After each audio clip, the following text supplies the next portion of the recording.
class, we spoke about product strategy analysis. We are still on product strategy analytics. And we spoke more about the competitor analysis last class.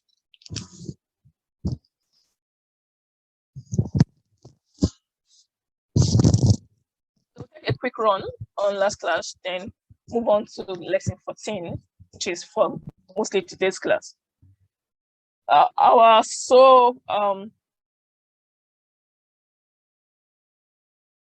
Is for lesson 14, which is today. But we need to round up computer analysis to get into market side.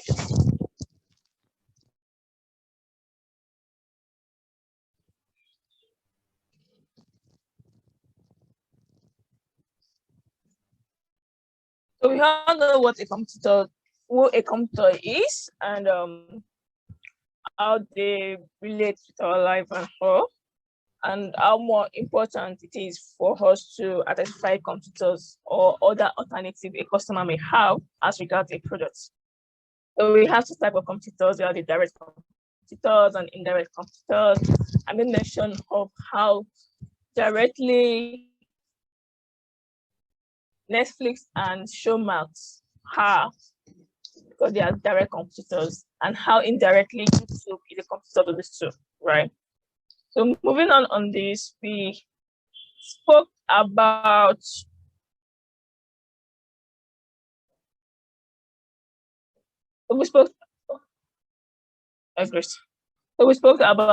our computer list, which we talked about it being built in two major ways, and that is, how do you find your competitors? How do you get to know them? How can you get to meet them or to get to know about them?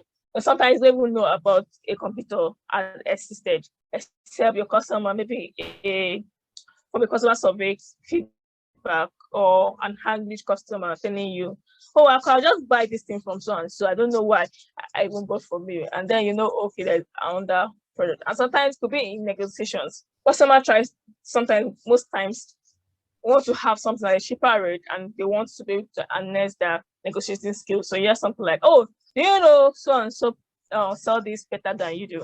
I'm just coming here because my friend said it, what they asked from you. So from there, you get to know, oh, this is a competitor or another competitor existing you don't know about.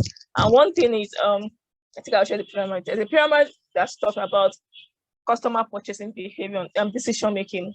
So most times, a customer, we are also customers, businesses. Most times, what they do is to research possible market area, market in the industry, and they check on quality based on their needs or based on their passive needs at that point in time. Then they later make a decision on which market to buy from or which company to buy from and all. So those times your customers know the other places they can go to. And at the same time, they are the ones being marketed to, and they see the ad, they move into places, they have friends that talk about experiences with companies and businesses based on a particular product. So they have this feedback. So you can get from them by getting a survey, trying to understand, oh, if this is not available, what would you say? And before you know it, you get it. But let me put this to you that you have to put it in a very diplomatic way. So customer feedback is one important tool where you get to know your competitors. So at the same time, we had the Google search today, which is putting in a keyword that is relating to your industry or relating to your products. So something like YouTube now, you could put where to watch videos or where to upload videos or something music, something movie, something like the keywords will just come up. Or for a better understanding, let's say from something like auto check, car profile, and GG. Once you put cars, it will come up, or car loan, it will come up. You begin to say, oh, so you can get your car loan from this, you can get this. So you want to know the tagline. We were talking about tagline before, right? So you want to talk about tagline, that's the keyword that is being searched for, and other alternative is coming up. Last class, I mentioned about how you write a keyword or you write a product name with Jumia, and every other competitors will come up. I don't know. SEOs, you know what they have done. That make Jumia being tagged to Konga and every other one out there. So once you put this thing in, computers will come out, and this is the way to build your list of computers. So now you've built the list of computers, and you want to fully research them and know about them. So we all know what landing page is, and there is one thing about taglines.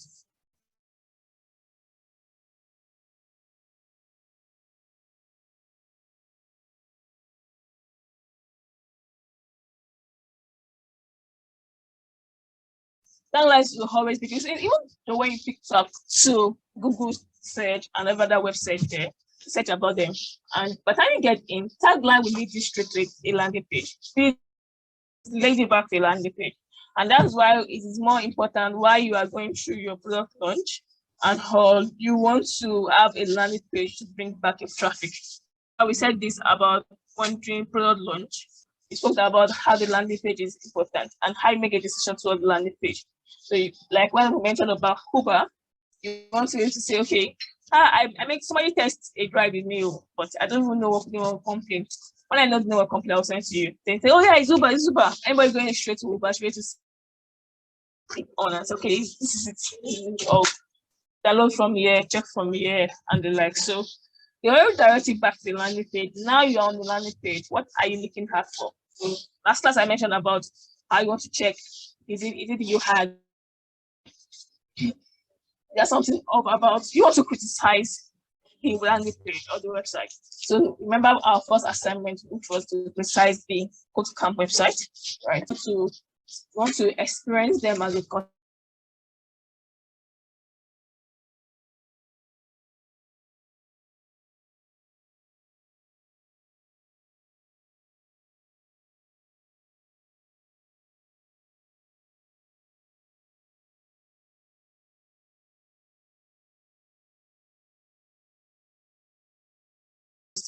branding for under a product.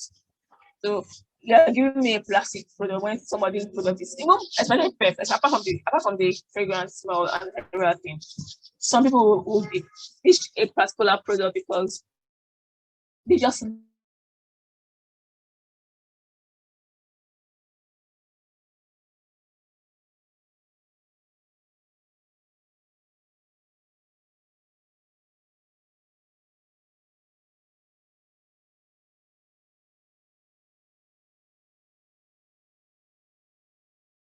fell in love. So this is not about it can't smell like mine. No, it smells so okay. Both products smell so okay, but then I see the way the product is being looking like. It made me feel as if this had to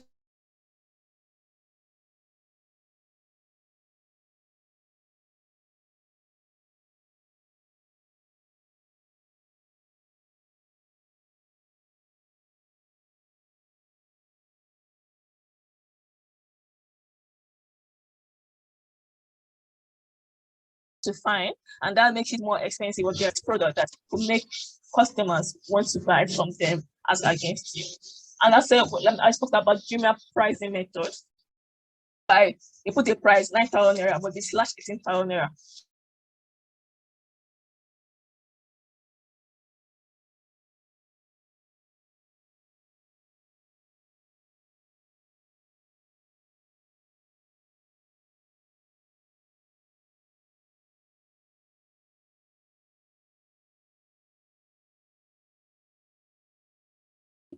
To or closer to 18,000 naira. So if I don't buy now, they'll change. And that is the truth with Jumia. Because a product you see for 9,000 naira today, next day you go there, or next 2 days, you realize that it's more.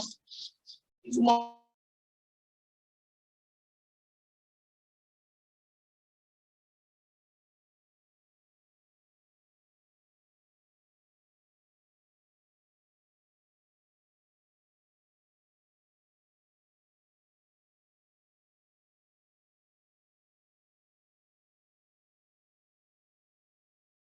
Right. It could be the product vision they say to the customer a whole lot, like 360-degree automobile stuff. And so by the time I'm thinking of, okay, why should I go to another place? It's not auto check. Since they said they have those 360-degree automobile stuff. So that means whatever I want about my automobile, auto check is going to fill for me. So it could be everything everywhere you go. So that means, so I'm thinking, I'm new to Nigeria, and I'm wondering what service provider can I go to the rural areas with that will be available. The vision they sold. I'm like, okay, yeah, so that means MTN is everywhere. Then I can make use of MTN. So right. So you want to know how they have positioned themselves to speak to the customer and call. At the same time, you want to see their action calls. So you're on the web, on the landing page. You want to see how they make action calls. So action calls actually still aim of action calls is to create conversion. So let's assume for KodeCamp they're writing the next call start by. So then an action calls whereby they have their code. So let's talk about AutoCheck one. So when you go to the website, there are a lot of ways to reach out to AutoCheck. Mail will tell you, do you want to buy? Send us a mail. Do you want to buy? Chat us up on WhatsApp. Do you want to buy, or do you want car financing? Click on here and continue with your process, right? So at the end of the day, the business can see the different channels customers is palatable or relatable to the customer. So a customer prefers chatting as against calling the service line and hearing. If you want to speak to a customer service, press 0. If you want to financing, press 1. And they feel like this is just a waste of my credit or my credit. So they want to just chat with you. And it could be because they are busy and they feel like a chat could be something that I have there. Some people feel chat is something I can always go back to check. Oh, this is what I said. This was what the person has replied to me with. So you want to see from the landing page, how are they listening? Are they speaking or communicating with the customer? So I also spoke about the customer and product review. So although on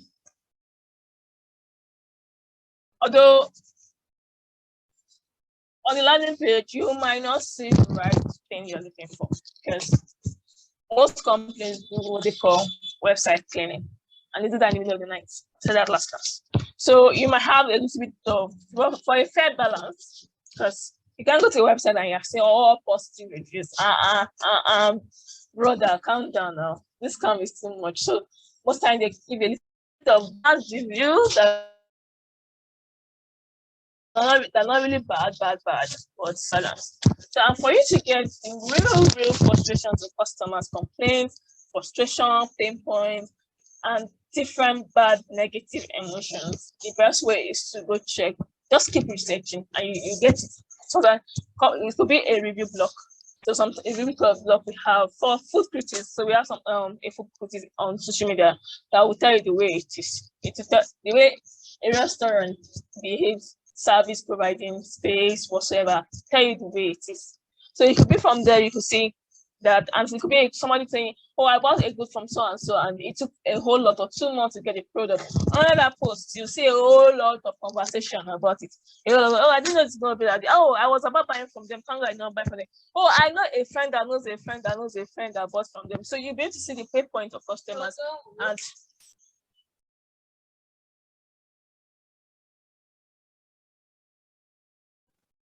so you see a pain point of the customers that spoke about this. So you realize customer experience, the pro value to customers, customer feedback and recommendation, and customer pain points, complaints, and frustration. At the same time, when you're listening to customer review, you also get to meet other competitors from that review. So like, oh, you've got the other big brands around. Oh, they didn't know that there's this new brand that just came out. Especially when they're talking about service provider, you see a whole lot of service provider is not new about. Like, oh, I also know a new brand that just came out and it is wonderful. The only problem is that they're on the island alone, or you're just working alone in Abuja, and they're hoping that they will expand. And before you know it, this new competitor will start having some customer traffic, telling them, When are you coming to Lagos? When are you coming to Port Harcourt? When are you coming to Imo State? When are you coming to this thing? Oh, and it also means some other so business. I'll say, I can partner with you to become your distributor here and there. I heard your product is good. And before you know it, that can also be product expansion or business expansion for that business. But you as a researcher begin to see this is another competitor on ground, right? So the customer product review is highly important to find out where to get it from. So I spoke about the product experience. And the best way to experience a product is by becoming a customer. So I knew, I spoken at one time in a class about somebody that I knew from the beginning, came in to check a product and bought the product for himself. He does not even need the car he bought at the end of the day. He does not need it. But like, oh, my Mercedes Benz, I'm giving me a lot of cost of review. So I want something better. I don't know. And before you know it, he applied for a Lexus IX 250 2008.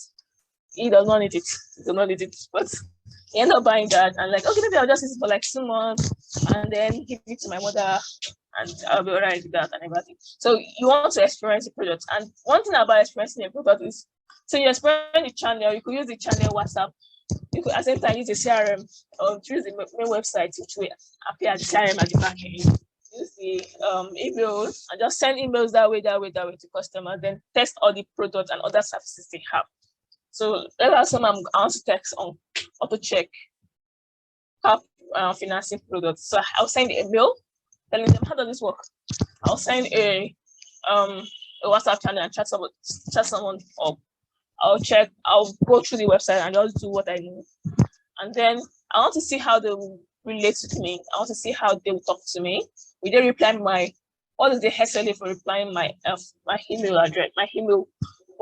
How does the customer support agent or whoever behind the WhatsApp is responsive to me? Then while I'm going through the product, how easy is it with their form, right? See the form they put in there, how easy it is. Okay, I'm applying for car loan. You said I don't need to come physically to your office. So I'll ask questions like, can I come physically to your office? Can I pay cash while I'm talking to the WhatsApp person? And the person will just be frustrated. Anyway, I'm doing my research, so I want to experience you from every aspect, right? At the same time, don't check the forms and say, okay, if you say I should not come physically, why should I just put these forms? Why can't I just bring the paper for you and it's grabbed? So while I'm doing all those things, it's just for you to understand how to make this better for you and how to make it better for you and to make it better for your own product when you go back to your project. So you want to see what are the relevant questions they're asking for that financing product. Is it relevant? What are things you could have done better? And you don't want to about creativity. Creativity flows when you're looking at every other person's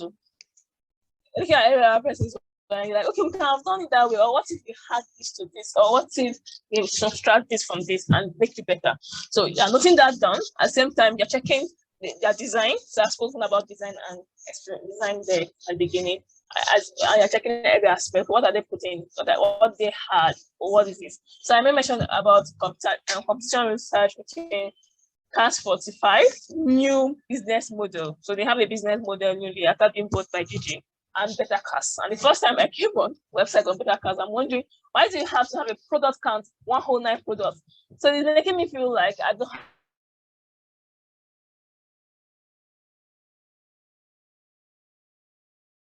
a whole lot of choice. From a PM angle, I'm wondering why you guys giving yourself extra wahala. You know, this is not innovative way. Pinpoint to your staff. Why are you spending to snap a car picture and editing them to become blue background? Why? So that's energy or waste of resources they are spent on trying to make sure, and that's because a whole lot of backlog. It's caused a whole lot of clumsiness because somebody or some people, and I want to believe one person, because this is a startup. One person is the one editing car pictures to put blue background. So if 2 people are on the field trying to snap pictures and sending to the back end staff, and that person yes, I get so many aspects of the cap, then put on the background, then send to people that will go and leave this back. That's a whole lot of trash. You can spend that energy and spending to getting more cars on their website and listing more cars on their website. You want to talk about, okay, how different is this product? So you bought a product, how different is it? What's the speed? From your product experience, you want to see what the speed, so what is the speed of you getting that product? SLAs, so you want to calculate SLAs.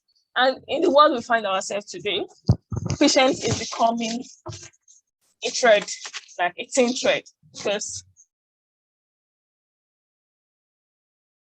on the go, that is what the web space has said to people, and the brain that does not want to have any patience. Patience you have then when you are using Facebook around 2008, 2007, 2006, whereby it's 2009, whereby you have to, when you click on like, you wait for like 10 seconds for it to reload, and say, yeah, you like that post and the rest. And you see how that patience to go through that slowness in the work. But today, who had that patience to click on like and is reloading for even for 1 second? You're already frustrated at the service provider. So so you want to know what speed, what is it that customers liked about them that making customers, okay, this is what I want. And what are the features they put in there? How well do they function? Or how well are they functioning? So what is the marketing branches? I made mention of, truthfully, there's some branding you will not see until you're a customer. So like extra gifts, extra coupon, discounts. So someone like Uber, if you don't use your app for a while, they give you some discounts. Growth will also add some discounts to you. They'll tell you wicked discount, this kind of discounts, and every other thing. So you want to know what they do as a customer, what they explain to your customer, why the customer is explain to them, and why the customer is loyal or building loyalty with the customer is building loyalty with them. So once you have product value, you can value this product. Now, because you come through this process, by the time you are bringing in back to your information to your product, you be able to slate, be able to put in your information to the customer, relate to the customer in a superior way. Like, oh, I understand you can get, I think that it's very hard about it. You come constant with hard about, you see them saying, like detergent. So the woman is washing the clothes, she's trying to clean, and like, oh, this thing is not removing. Anyway, I believe the song will push it a little bit. So, and she's going not really satisfied, but okay, I have something to wear. But someone else is enjoying the washing process or laundry process, enjoying singing, merrily, and not even putting so much effort in there because she knows that she can trust at that not to be distracted, and at the same time to make the clothes factory clean. Then by the time she's putting on the wire, she might not even want it to be too sunny around there. She just want a warm shade so that she can just have it dry and get that clothes back. And the other woman is wondering, so this ad I have to put in your content or security because you've gone through a product already, so you already know the product value, and now you have separated yours and this inform the customer about it in a superior way. So we want to also do the SWOT, which is strength, weakness, opportunity, and threat. So what are all threats can be risks here. So what are the risks involved while you were going through this product with them? And at the same time, even though the customer like that discount is very good to me. I don't even know how they are making sales because this discount is crazy. If they continue this way, they'll run down. So are they trying to snare me? Or since that this discount because next time I come back to the customer, then they will take it away from me. Or what is the hidden charges they've gotten that they are not going to run down? So you just want to understand what's their strengths, what are the opportunities out there they are blinded to and they are enhancing or they are making use of. Then what are the weaknesses? What are the areas they can improve? You can get 1 or 2 feedback for them too. At the same time, why you take note of that? And what is their strong strength? Like this one, once they get down, what if you do? You want to know what's their strong strength and all. So last class we stopped at number 4, which is marketing. And for marketing now, we'll speak more in class and become more serious. So marketing, we'll talk about the brand positioning and information. So remember, from landing page to to product experience, to customer review. Your computer has a way they're talking to people. And I spoke about the product vision, how important product vision is, how important pricing information could be.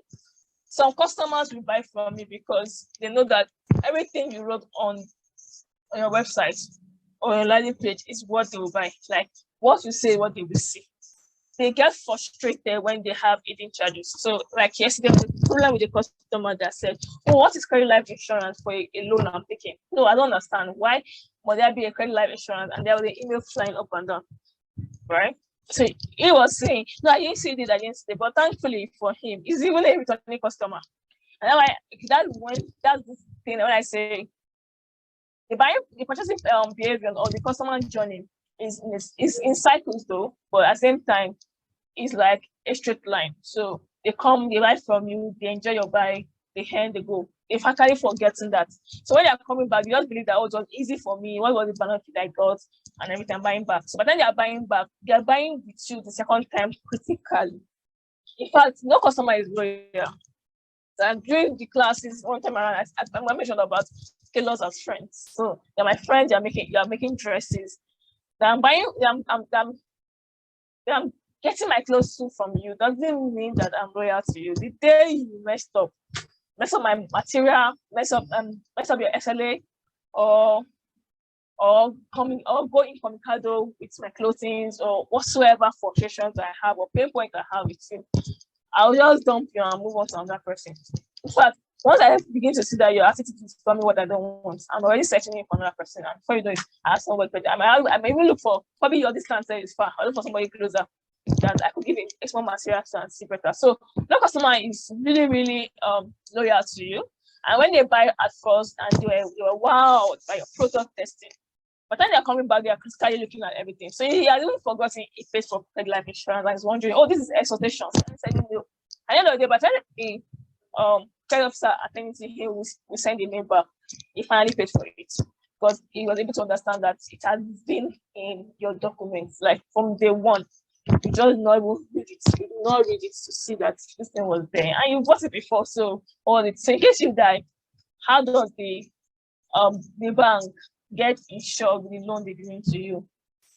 So like, I'll not die in Jesus' name. But sir, they sold you car insurance and you bought car insurance and you were bragging to your friends that day when you went to buy the car saying, if my car get accident for death tax, I go drop and cut them, say my car don't get accident, it will help me. So the same thing, if your enemy dies, go by Nigerians, the bank wants to say, okay, yeah, I paid a price, so please, my loan insurance, please give me my money and everything. So these are things you need to see and understand and talk about. How they position their brand, how they talking about it, what are the message they're putting out there, so to show superiority, to show class, to speak about their product. So perception, let's also talk about perception. So how are they positioning themselves and how is the customer perceiving them? So are you perceiving them as plastic cars? Are you perceiving them as Uber cars? Are you perceiving them as common cars? Why is it common? Are they perceiving them as more expensive brand with no value? Or are they saying, oh, that brand, once you go with this brand, you get your money, simple and good?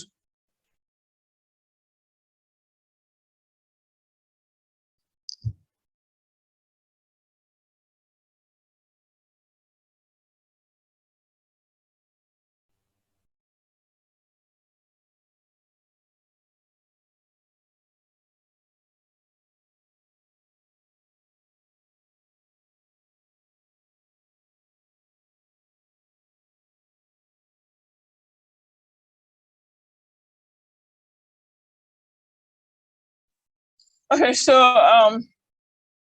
what's this?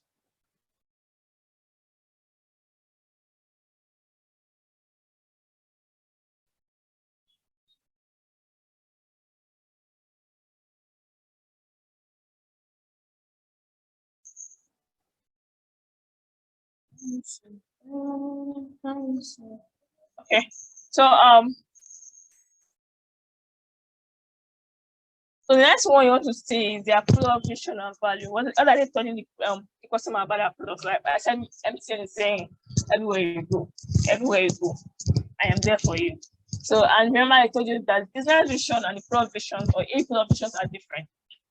And it's the work of the PM to create a product vision and center align with other stakeholders.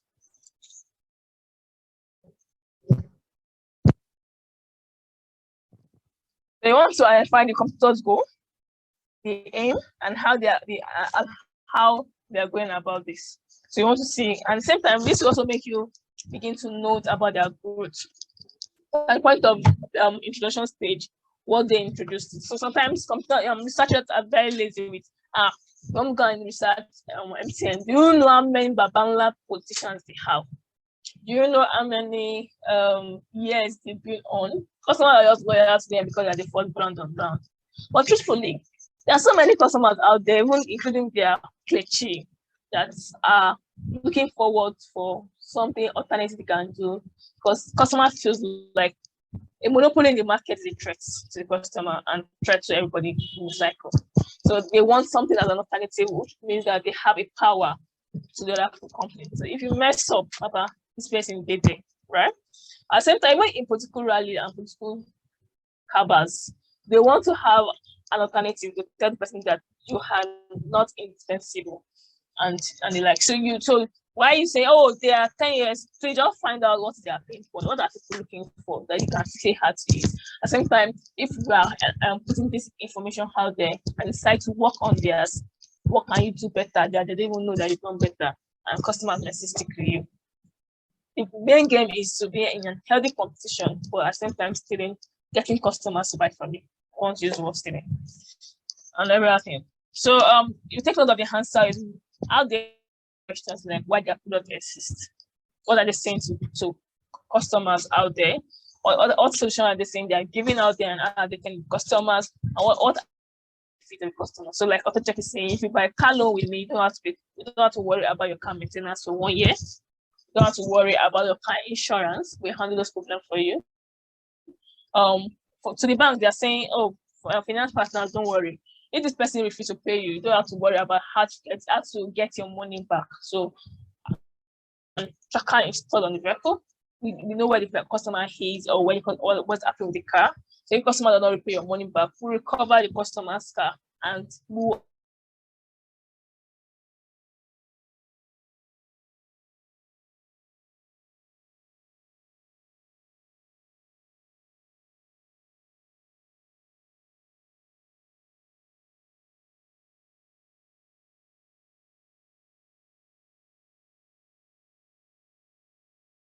get you your money. After all, customer and to dealer, cheap car, because they also tell you this is market value for a Nigerian used vehicle as against the foreign used vehicle this person is buying. Then the bank maybe to assess their risks, they can confidently or comfortably give a customer based on his credit history. So you can see how much research has been put into your stakeholders and your customers at the same time. And all for and as this example I use AutoCheck, right? In relating with the customers, this will help you analyze the customer blind spot. So you can also relate the customer with this. You can also at the same time you check how they relate the customer with these questions and what are the blind spot they are seeing. So why they are buying, what are things that customer is saying to them. Okay, so we're moving on to the next one. We have Protostructuring. So remember, this is computer research. So we're under computer research is where this strategy is. So you don't like, oh, but this is topic we're dealing with. No. So you have to analyze your computer strategies. How they I keep mentioning about their brand positioning or their brand voice. How they talking to the customer, how they relating to the customer, what value, how they putting this to the customer's face, right? So how is this product being marketed? What is the brand and the product voice? So there are some products. So I mentioned about, I think we spoke about this last class. I mentioned about some in the music industry, some voices that are trademarked already. No matter where you are, I am sleeping. Once this play code comes on board, you know it's the one singing. Once Whiskey comes on board, you know it's the one singing. Once there's nothing like maybe this person. You see that you know or you don't know. Once Simi has this trademark voice already. No matter the genre of music she's singing, Lele is genuinely start wondering, does it sing this kind of volatile music? Oh, okay. But since I can bet my life on this. Please don't bet your life, bet your money. I bet my money on this umbrella. So we also have some. I'm trying to remember YJ, yeah. So no matter where YJ is, once you hear that voice, so yeah, this is YJ.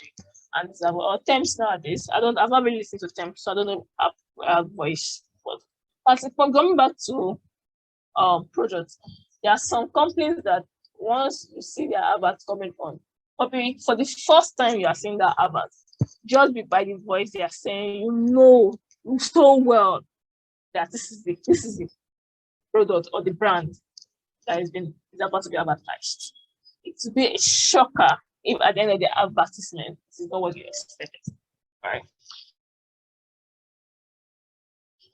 Coming back to right sides, which is more specific. There's some things you write that you read and just know who wrote it or who is live to write it. And you'll be wowed if you notice that, if you realize that person that wrote it or not the person you thought of. So you just know that this person is writing or this writing is this. But when you follow blogs or micro blogs, well, you're like, I saw this thing somewhere, but I knew it was you that wrote it. So because they already have a product or brand voice. So what are the things your competitors are using that customers stick with them with, right? What are the common words relating to the product? This means what are the tagline, keywords that you can also put into your SEO onto the search engine that will bring in traffic of customers to you. And also, this could also mean customer retention. So how they're retaining their customers too.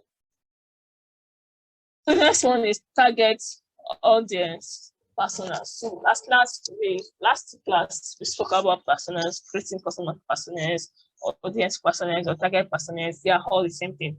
Just that what are you creating them for? So just like how you create different surveys for different aspects of the business or priorities at that point in time. So you can make a survey based on products, you make survey based on customer pain points, you make survey to in-house users just to understand what their pain point is with a particular product feature or wherever. Right. The same way, so for each of these, in as much as the survey has different types of various methods to use with, then your personas you create different personas with different attitude and a whole lot of things.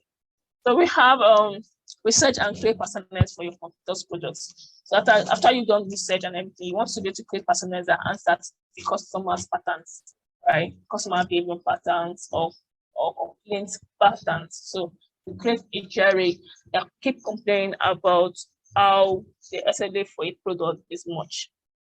What does Jerry want? So in terms of likes, what does Jerry want? So I'm using this example because it's more deeper than just likes, background. No, what does Jerry want? Jerry wants so in terms of, even though it's the same subtopics you are using, but it's more deeper. So now Jerry is a complainer, or is complaining about his 3 points. Complainer seems like making the company a victim, whereas he's a victim. So Jerry is complaining about, probably you ordered something from a company and it needs that stuff in 3 days. After is like 6 months, and the only person can get it. But you need it like, let's say 6 months to 3 days is a whole lot. So you need like 6 days. Yesterday is like 1 week. So keep complaining about it. So you are creating a personnel about Jerry. So Jerry is a personnel. He wants his banners or whatever to come in, or tires for the entire company. Tires coming in 3 days, that's against 1 week.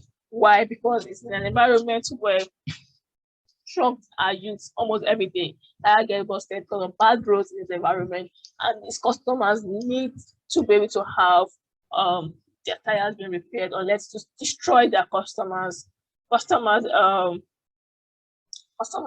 operation time rates or turnover, and it will affect the business. So because customers knows that it will seem like 1 week to stock his business when you go out, they would prefer that wherever they travel to, they can just get a tire and put there, just because they know Jerry is not something the company can make a stop by. So it's complaining.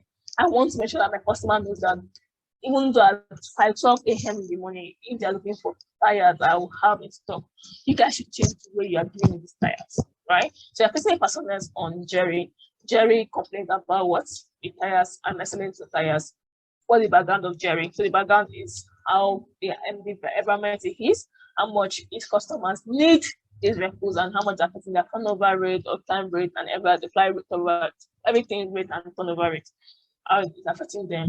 And that's his background. So his background is not because, and his market niche is in industrial setting, a distributor or a co-distributor, a co-distributor of tires at this point in time. So you can see that background is from you just saying the school owner, the student, and the rest of.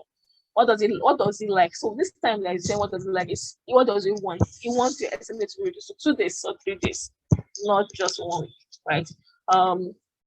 What are the benefits to have done to help him make more increase? What is the benefits to make with the business? That means if Jerry can sell out in 3 weeks, in 3 days, so again 1 week, that means in 1 week we'll be giving Jerry his product twice, and that is more income for the business. So this is the way your personal will look like, which is so different from it. And one thing about experience is about learning is the more you do, the more you go into your experience, the more you become more of your PMs and more in your career. You need to understand how much you can use each tool to answer your problem. So it's not a one-way traffic. But at the same time, there are processes you need to follow, but it's not just a one-way traffic. So, and just like mathematics, whereby as you go on in life, you need to apply so many things into your life, or into your career in mathematics. You need to apply so many things because you can never. And sometimes when you are stuck with some things, just remember the easy way out with this calculations is using a particular stuff just introduce using the same things. Even though they have processes or they have laws and everything, they're using this matrix. But just let me matrix and come out or the petition to come out. They just do that and escape this and everything. So personas are just like that. So now you want you to consider the customer income level, job titles, business niche, customer interest, and the rest. I've explained this more with Jerry. Complain about these tires and hierarchy. Then we want to see how these customers, how their product differs from you, or how their SLA differs from you. Probably in your SLA tool is just a man where done. This tool SLA cannot work. And this is why sometimes as a PM, when you come around, you begin to go back to when you were not even a PM, probably a marketer, a salesperson, or a business development manager or a tax and everything. Then you come up and leadership or management is giving you some crazy turnover SLAs or process, and you're like, you're just frustrating us. Who is asking them to do this? So, but at the PM, we can realize that during that time when this was happening, this was the reason why they did this. So imagine because you're in an industry where 2 weeks is like a SLA, and you guys glaze through the system trying to answer to these customers, and they come back and say, see, you want me to answer customers within 5 seconds. You go about these specific trainers and everything. Though the management should be should have more people on board to help this, or should we train these people and expose them to what we have so that they can understand that it is possible. All those kind of things. So at the same time, by the time you're done your computer research and call, you want you to talk to your staff, to your team. Remember, communications with the team as a PM is highly important because it's not just okay for you to know, it's okay for them to understand this.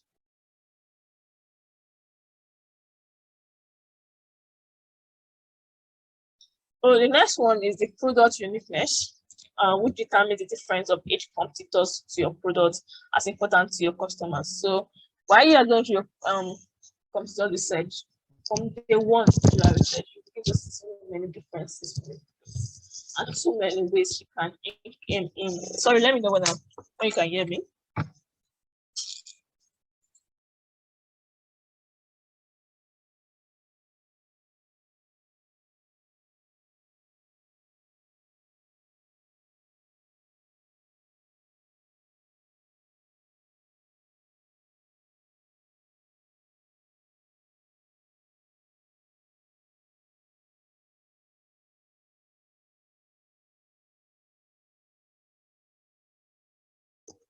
Okay, so I think my voice is better now.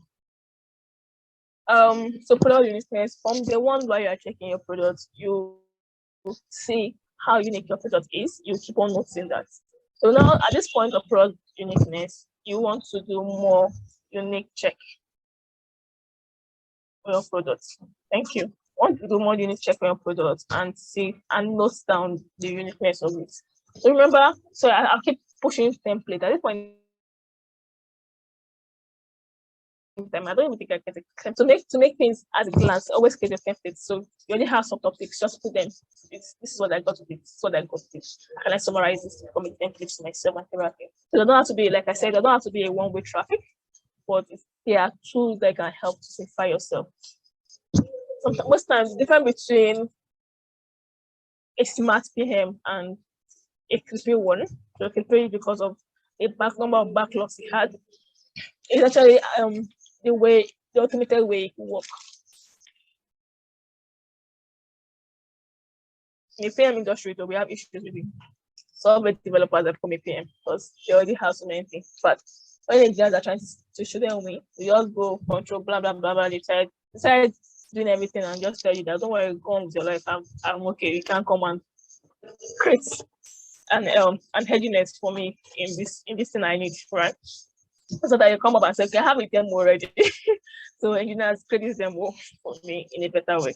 So but there is not their work to do, but because it's what they have exposed to already, they use it to their advantage. So you want to be able to see the price. So I didn't notice the price from the one when I said from the one of your research, you already have the uniqueness of the product from you. At this point in time, you want to be able to compare and make them more detailed, right? So you want to know what is the price? Is it the price factor? Is it servicing thing? Is it the service thing, or how they put out the service? It's their process. So I remember talking about auto check changing their financing process documentation to just one form. Because even when I get them, when you give them 5 forms or 8 forms to fill, customers will fill trash. And at the point of some forms, you realize that you begin to see that enthusiasm has declined, right? So at that point, I'm already tired. Some of them, and this is the problem whereby most of the customer support agents were complaining that application forms are staying application form is staying like 1 week. Some people just abandon their application form or not done. So you have a whole lot on the backlog on console, having a whole lot of drafts. Customers started the application, but they're not completing the application. Then you have to have more woman labor calling them, checking up on them. Also, is there a problem? You say, yeah, I don't understand when you're asking me for housing number. Must it be important? Then you know that I don't put that as an important thing, because if they upload their CSC number, you get it from there. So why must you put it as something they must fill in the form? So you understand this kind of thing. So you begin to put down that what is the process they have done that is bad, and I think that you can make it. What was the uniqueness of their own product, and how do your product is unique with them, or what you plan to do is unique to them. So you want to put them. So at the end of the day, so why do they have to put my customer information, then do this one again, then do this one again, then do this one again? Why not just make it one form? Put your address, your employee address, your employee details. Hey, send us the form. Don't worry, don't even just put your first account number. Just put one. So everything that was 8 page became 1 page. Even though, and like so for auto check now, I remember the last time I mentioned of how at the beginning they were collecting some test drive fee or commitment fee. So if you are doing car loan, pay 1% of the car a month, which is refundable, so minus back charges. So pay 1% of the car a month. So if the car is 3.2 naira, you're paying 32,000 naira. To show that you are serious, then we'll book you a ride. Even for direct buy was there at the beginning of launch. So book you a ride, and you go check your car, you take a drive, test drive. If you like the car, then you buy. If you like the car, then you go on with the financing. Then we'll see if you are competent enough to get the financing or not. Yeah, and customers are like, why do I have to pay you 260, and then I'll just start waiting for you to return the money back to me? Then you come back and say you have a charges or whatsoever. It's simple. If I'm not serious, I won't come to your website, right? So, and some people like, at the end of the day, at the back end, so somewhere people will pay money and they'll never come. If you don't begging them, well, we will pay money. They return my money to me now. You're trying to say, but I bought the car somewhere else. So at that point in time, you just realize, okay, instead of us collecting, refunding money, and refunding money to customers too is a cost on you, pro bank charges and travel charges, no matter how much Flutterwave you use, right? But then, so why this process is not working, both in-house and outside, is a pain point for everybody. Then it's large happens in the name of discounts. Sorry, I'm coming.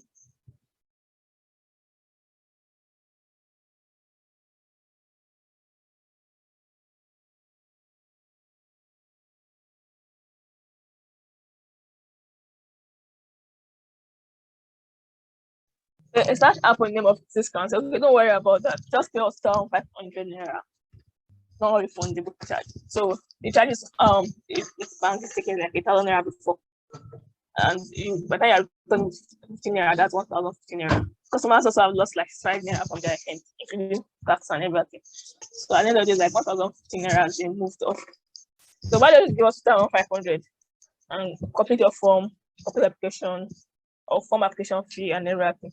So customers begin to do that. Okay, no more test drive fee, you now form application fee, and sometimes you see customers say no. Oh, like I didn't know that I was going to pay 500, so I'll drop your form for you. Leave me alone. If you want to give me the loan, give me the loan. Don't ask 500.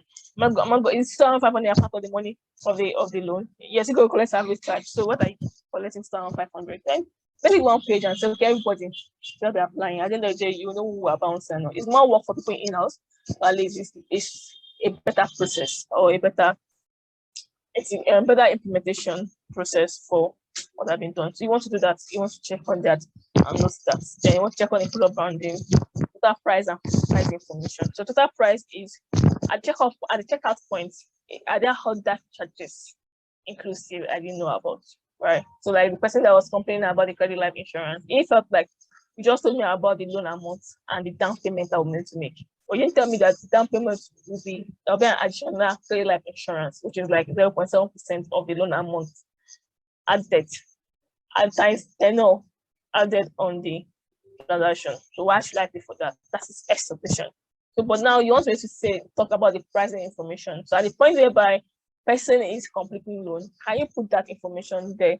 That instead of say 70% of the money will be given to them, 30% down payment, then say 30% down payment plus credit life insurance. So they don't say okay, credit life insurance. But when they're coming straight to you, they're asking you what credit life insurance is first. And you don't understand, okay, credit life insurance is insuring the loan. And say, oh, your insurance is 70%, you're giving to me back.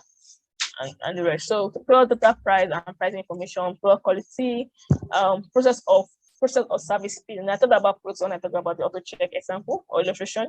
Then you want to talk about the customer support process. The way you reply your customer, react to your customer, answer them, discuss with them. Customer may be some pain to some people, but at the same time, the way you handle these issues determine how loyal they want to be. The customers might like to call your customer support agent just to talk about their frustration that day. So also handle them and manage your time and everything. We make them say, oh yeah, people they listen to me very well, even though you know that you summarize whatever you were saying and ended the call for them. So you want to see the process, and if you want this process to be better as a PM, you want to know how to make them help better. So I remember talking about the CRM. So why would a customer that wants commercial vehicles like trucks and buses, which are different vehicle information, be on the same CRM with customer that wants cars, or in Nigeria use cars or foreign use cars, be on the same space with customer that wants a brand new vehicle? So three different informations. One just separate them so that each customer support agent attached to the same can have that information, can work through for the information and tell the customer directly. So I also talk about if you have my pricing information on Jumia, I'm complaining about, oh, I paid for something mistakenly, I paid twice. Because the customer support agent, that is the work of PM now, already have that feature whereby they already have the history of the customer purchasing behavior back there. They're like, oh yeah, I saw it on 29th of April, sorry, 29th of April, you bought so and so, and it's at 5 o'clock. So don't worry, this second one is already processed for refund. But then, oh, so how long will it take it? Even though you're about to process the refund now, it will take you like 3 days to get it. So thank you very much. So because I don't have to go around explaining myself, telling you how much time, this time, it can grab this receipts because you already have it. Let me feel like, oh yeah, they got me, they got me. So these are things you want to be able to put in and put into your infuse into your products, make your product better period than your competitors. So on computer research, I think the final one, the SWOT analysis. So SWOT analysis, I mentioned of SWOT at that template stage, which is strength, weakness, and threat, which is threat also makes you rich. So you want to assess this, not have an access to something. You want to evaluate. Don't evaluate their strength. So I remember from your process, you already know that they have this one, they have this, maybe because they have HNI clients. So this one, they have HNI clients. What can we do? So, and make you understand the competitors' advantage. What do you think that no matter how well you do your product, they will still have it. Sometimes make you understand that, and that is where Nokia did that well. So he understood that he want to answer to some clientele, some lifestyle, some customer segments, and at the same time answer to some aspect of customer segments. I think when we're doing a Uber example, mention of how they started with their business model to answer to customers that stays around the airport. But today, they also have a business model or product model that will talk about customers that leave the urban area to the rural areas, right? And they want to use this transportation. So it may help you in expansion, make you understand growth and expanding and everything. So you want to know the advantage, you want to know how are they growing their business. So what is, like I just mentioned the product expansion based on other models. So maybe your competitors largely are looking out to HNI clients. How do you want to answer it to HNI clients to make them an alternative at the same time answer to the masses? So Nokia, for instance, had phones for different type of customers. So I think 10%, they got a phone uniquely designed for you that make you feel like you have a life saying, you can see in the darkness, your phone has a particular ringtone that is sweet to the ear. So they already give you that. And when you're buying, you feel like, yeah, I bought a phone. And to tomorrow, no matter how much you have an Android phone, you just want to have a palasa to be able to access call because nobody's going to disturb you on everything. So they answer to those maybe. Also answer to those people that they don't have that plenty of money, but they just want a phone that they can browse with and they don't have that much money. They answer to people that have a full money to buy a whole lot of things until they went down though. And so I think Samsung is trying that, although most people don't look at Samsung for the lower price, they look more for the higher one, but Samsung is trying that. So you want to see how they are growing, what are things they are doing, what are their strengths and resources and clientele. So clientele about the clientele base, so what are the clients they answer to. So how can you answer to other clients? The other clients they're not answering to. And that will make us about the market research because you have to realize that your product cannot answer 100% of the market. I said we're a monopoly. And when they're a monopoly, some people will decide, some people will give you that they will most likely avoid the kind of if in the industry of the sort industry or sort business. Nobody can beat them, so they most likely just want to use it. They have to buy it. They have to set their example in the industry or in a particular business niche or whatever. Then that's the reason. That's when you think your product is answering 100% the customer. But most time your product cannot answer 100% of the customer, and it's more important to hold on to that customer retention now. Hold on to those customers your product is really, really answering to. The people that will tell you when you're giving a feedback, like, if your product does not exist, I for don't die. Sorry for the picture. So if your product does not exist, I would have not been able to handle this product. Your product is a lifesaver. Your product is answering to my name. Like you and I, we are 5 and 6. All right, and buy. This is what this product is. So you want to, those are the people that your product is answering to, and they see the product value, they understand the product value, and want to be to hold on to them. At the same time, grow through them, right? So you need to understand their strength. So the weakness, like I said about GG, that didn't understand that customers does not want to go a pain, financial pain, time and productivity pain to go through a place to find out the car a dealer or put it on your website doesn't even go around what I want. and lies trying to switch to me again my money, because you just have a whole lot of negative emotions and thoughts that come up from them. At the same time, also just at the beginning didn't understand that because dealers didn't really want to be paying the company percentage profit from their money. Don't tell me to pay you my percentage profits. Add your money, fine, and everything. So all these companies are the blind spots. So want to see the weaknesses. Are they even aware of their weaknesses? They are aware of it. Are they trying to solve that problem? Then there always be blind spots. So check on their blind spot, check and everything. Add the analysis of blind spot. Even if they have a blind spot, what is the alternative solution? The customer they're making the blind spot at that point in time so minimal. So there's some blind spot that even though you answer to it, the customer might not even look at you. Because even if there's this blind point, the customer is a pain to customer though, there's other benefit that made that blind spot so small and just like, well, nobody can be 100% perfect. So this is just 1% of my imperfection. And customers will just like, this is just simple. Let's do better. So you want to know if the blind spot is what, and I am going through researching into innovating and adding a hamstring, or if you can add to it and fight it. But most times you want to answer to the blind spot. Also use the blind spot as an advantage to yourself. So customer pain point, the product isn't solving. So like I mentioned, that what they're blinded to, that the product is not solving and everything. And they could be blind to opportunities out there. And it could be because you have an information, because of course you are researching, so you definitely get to meet some information they did not know at that point in time. So, and because you got this information first, you got this information faster, then you might want to use that information to create a solution out there before they wake up and realize, oh, so someone like GTB Bank then realize that, oh, block space and technological speed is going to be used. So at 2013, 14, 15, they were out there facing it, getting 737, going to come to the bank for Q, blah, blah, blah. But over time, other banks still wake up. Access Bank like, oh, sorry, I think I did it one night. Stam 901, I beg, do this and everything. And before you know it, in fact, they relent because they felt they're the big boys. But then, Access Bank came and said, okay, we can buy more banks, understand their strengths, put it together with our own, and change our business model. I started to the HNI clients. And instead of it to be like, because I know somebody, I'm coming to the bank, I can download my report, I can do this, I can do that. I have the information.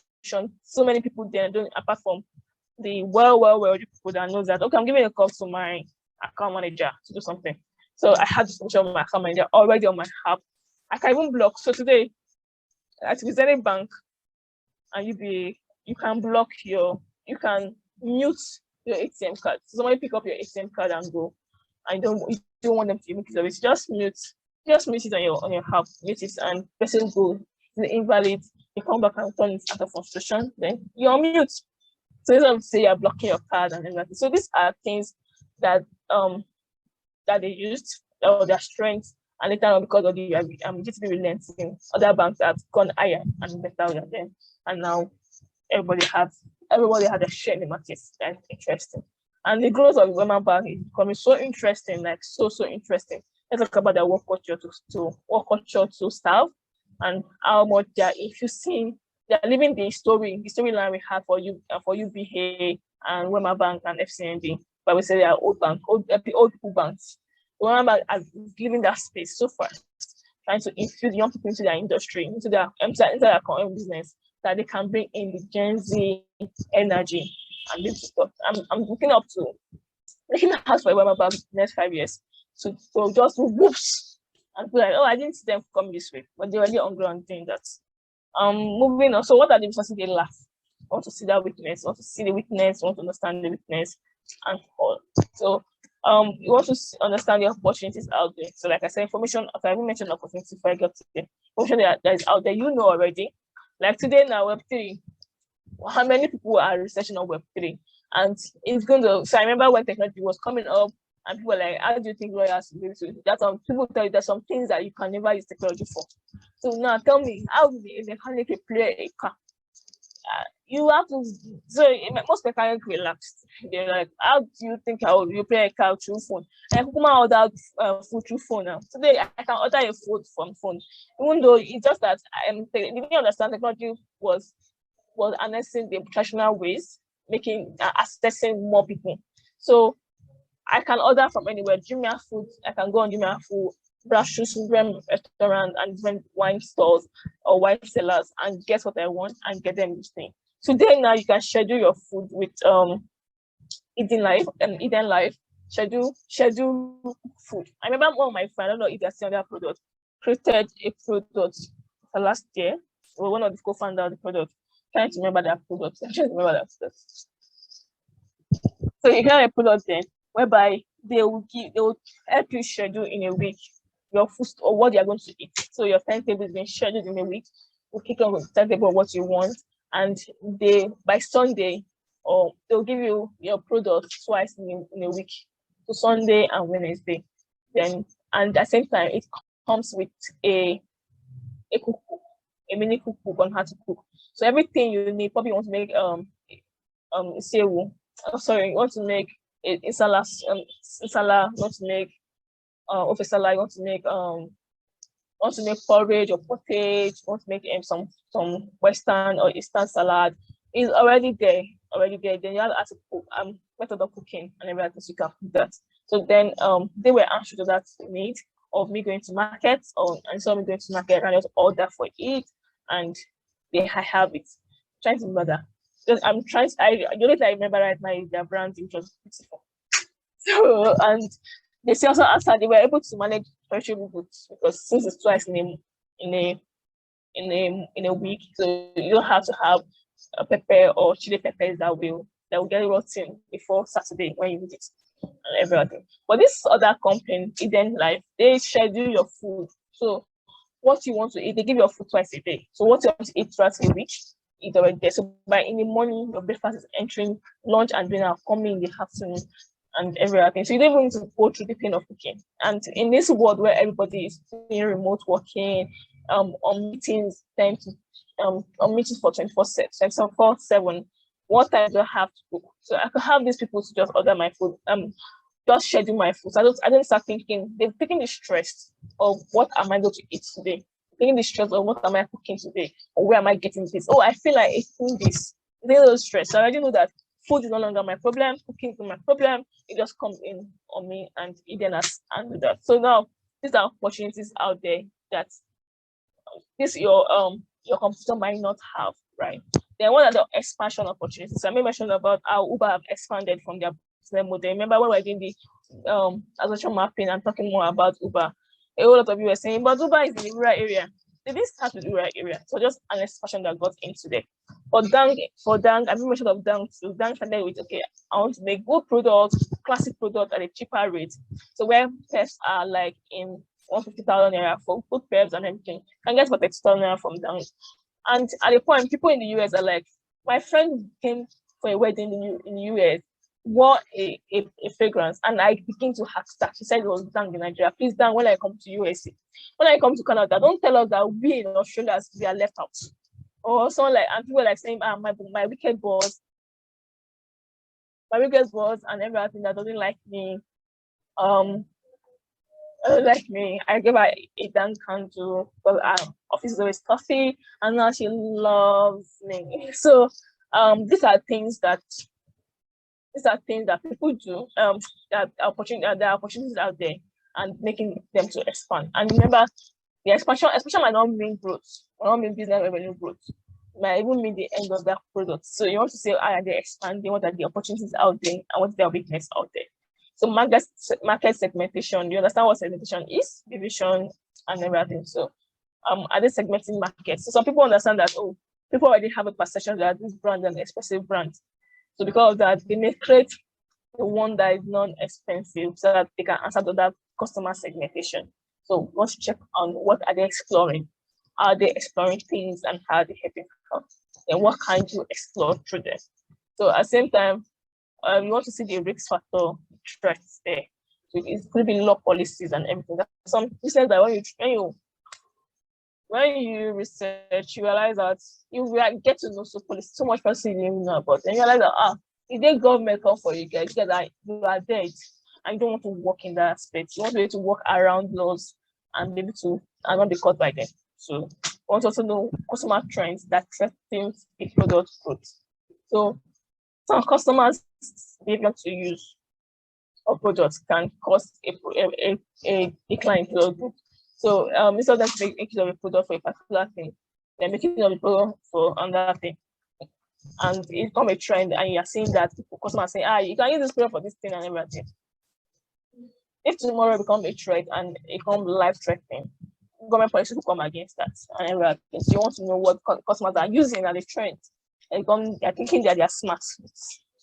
Remember when was it Ebola? Yeah, in Ebola session, people started using salt to bath. If the company is thinking that they are making more revenue because people are buying, they're buying more of their products, they didn't know that people are dying already because they're using salt to take their dates and everything. So you want to seed out this answer to this and be able to work and be able to check on how to correct it or how to not be a victim of that. So on this, for every process you make, determines how long your product stay on shelf. So how long do you want to have your investors investing in you, having more of your seeding capitals and everything in you, and you want to stay on ground. Those people that are rushing and being short-cut and everything, they end up busting. And when they bust, they just come like whoosh, crash and everything. So you want to analyze the customer market segmentation, product inclination, not declination, and product growth, and you can find them in your press release. So they might be lies or whatever.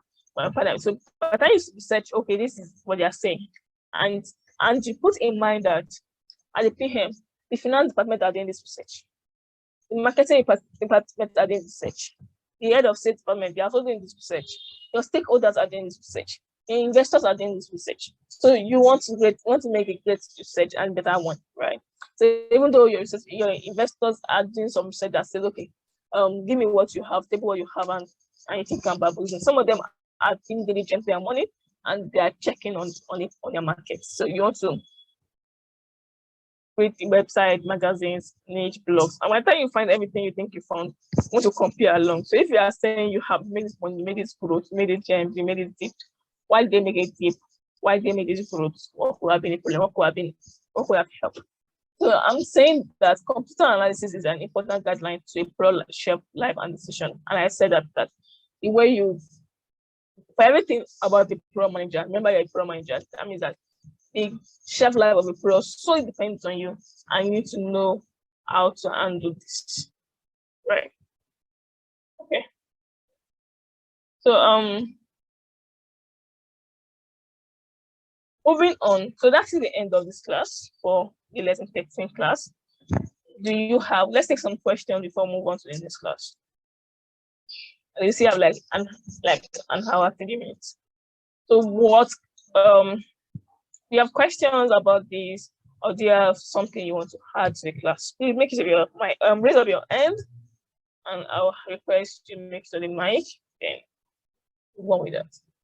Anybody with questions or addition or an example illustration? Hi, Ayodeji, please make it to your mic. All right, thank you, madam. Wonderful presentation so far. So I will have a few questions, let me say, of clarification. So when you talk about SWOT now, like I'm doing research on my competitor, and so how I know their strengths and I've been able to identify their weaknesses too from blind points, pain points, resources they like. So how would I research opportunities? Okay, how would I decide the opportunities, threats to their sustainability? Thank you. How do you research their opportunity threats? Opportunity threats. So their what? To your sustainability? No, I mean, like, you know that for SWOT now we have strength, weakness, and opportunities and threats. So I understand that you can research their strengths based on competitive analysis, weaknesses too, from customer pain points, blind spots, resources they lack. So for opportunities now, how do I do a research on the opportunities? Like, can you maybe use a scenario to explain that? Okay, so whether you're researching a strength out there, whether you're researching, you just see so many other information. There's some information you have out there they don't have. There's some new laws that because you are doing research, you know how research links you to one thing to another. So there's some new laws that might be out there that they can harness and they know. They are yet to know because you're a researcher, you get that opportunity. So for instance, last year, the government policy that says that telecommunication industry can harness fintech. Right, and a lot of people bought the MTN shares. But MTN used that to sell more of their shares. And some people bought the MTN shares. But people are like, give MTN because of the clientele base they have, which is an opportunity they already have, and they enter into the fintech industry well. And no fintech, this is a physical bank. They are the best to have your shares with in Nigeria. So this is opportunity and so you want to see that, you want to basically look that government policies that was published into the newspaper and everything. And believe me, someone like MTN, based on because of their network and relationship, they have had that information before it was even out there, right? And there will be some rumors on what the government policies is about to be behavior there. At the same time, we want to check on this opportunity that is being colored. What could be the traps that are there and how to analyze this? Does this answer your question? Yeah, that was spot on. Thank you. You're welcome. Any other more questions? Oh yeah. Any other question?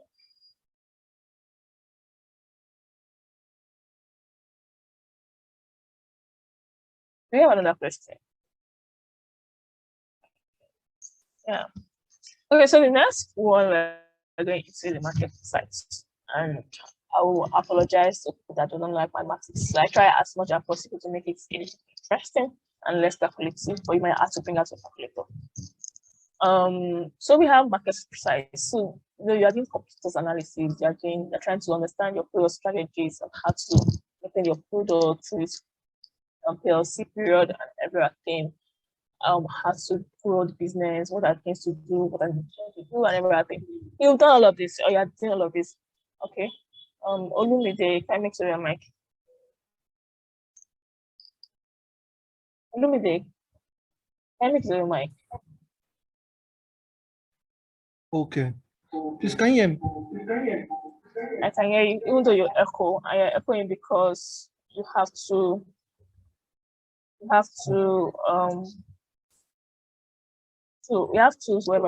target online. So you have to let go one.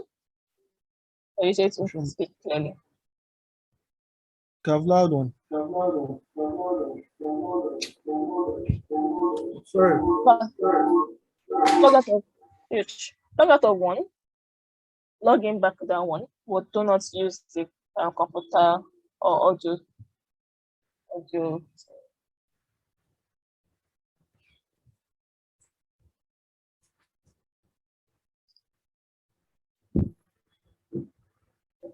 Okay, why? Oh.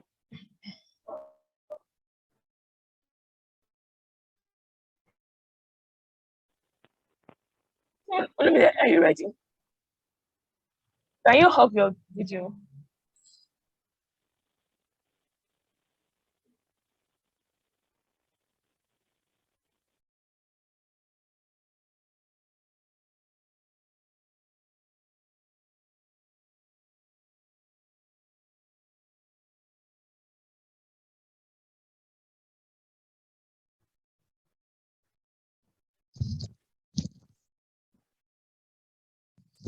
Are you talking?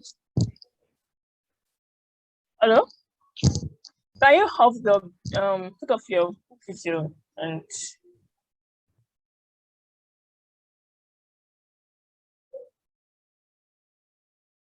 okay, so moving on to class, let's talk about the market size. So now, like I said, you've done a whole lot of check around competitors and everything, and you're now in the market, checking on the market.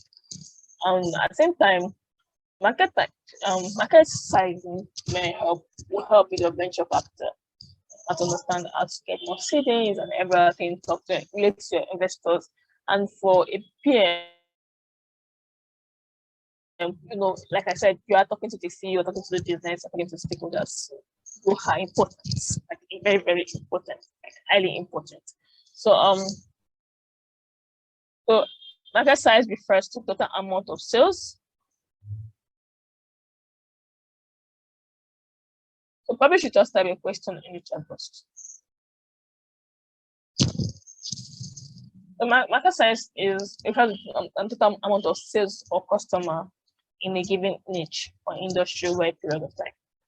Over a period. So period is a period of time. The nature of time. Over a period. So what the total amount of customers or sales over a period. So remember that for computer analysis, you have checked into their website, check into their blog for that is saying, oh, we got an investors, or we got the seeding, or we got this, or we got that, and in their seedings, they'll tell you how they'll just give you like an estimate of amount of customers they're answering to or they're serving. So just have that number and you go, okay, this is the total number of people. And for a business, you know the total number of people you have in a period of time. You can start to, because you are growing small, because I think it's over a period of 1 month.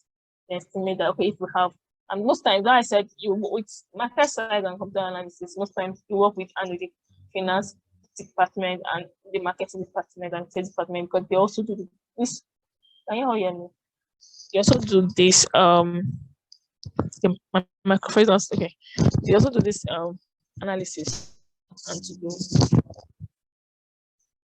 But give me please.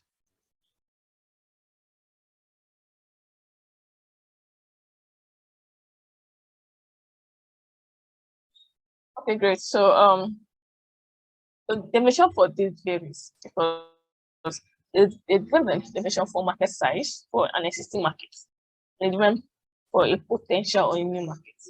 So remember when we talk about products, when we talk about products in our first class, talk about how if a novel is a novel product. That means really new. So like when people came on board, we have Nibbles, we have Copra, we had those things then. So even before WhatsApp came on board, we had WhatsApp came on board, we had to go and the rest. But at the same time, business model was kind of different and Facebook was a different one. So how different is this? We had Yahoo Messenger too. So how different is this? How different is that? So you want to understand, you want to define market size as regards what you find in the market. So if it's an existing product, it's going to be the total sales number over a year, right? Over a year. So if an existing product you want to use over a year, as in you can multiply it over 10 years or multiply that. It takes, like I said again about practice and being in the business of something, makes you know how to use your tools to answer to your needs. Yes, so for a potential new market, this will be to you. This market size will be how you calculate, will be calculated based on the anticipated demand of the product. So when you're doing your product test and you're testing your product before your launch, there's a way people are saying, oh yeah, this is the solution we are looking for. So because you already have that demand, expected demand, you can say, okay, if 5 people is answering to this, go with the 5 tests, then 10 people will answer to this. Okay, 5 people, if you talk to 2 people, that's 15 people, 2 people, right? So that's how you want to grow that demand with an assumption. Remember, assumptions are not practical, they're not practical, they're not realistic data. So then you make your assumptions and help you with your projected demand. The market size determines the market value of for a product. Market value is total amount of sales revenue from the market. So you take a market size. Market size determines how valuable that market and that product is. And I established explain or define what market value to mean, which is the total amount of sales revenue from a market, right? Moving on to this, so market size can also refer to the total amount of sales or customer in a given industry over a period of time. Right? And the definition varied. Okay. Oh, sorry. How did two? I'm so sorry. So I have this as a simple example. So yeah, we're coming to mathematics, and I hope you don't say, "Oh, mathematics has come to PMO." Anytime I need to run away. So wait. One thing about understanding your Excel or understanding analysis very well is that you can just put this. You don't need to calculate it. Just write it there. I'm like I don't want to use the word code. Just put it as a summation. Once you can do it for one, you'll do it forever. That one just supply and everything because you've done it there. So you don't need to know mass to be PM. Please don't run a bit. So stick through. Just most times, okay, you already have target markets, you have or target demands over here. You have the penetration rate, how much they penetrated or the percentage rate. Then you just be like multiply cell A times cell B and cell C is being born. And over time, you can say look up cell C and compare with cell D and give me a cell F. So most times that is what we do. And you can always get these formulas across the web.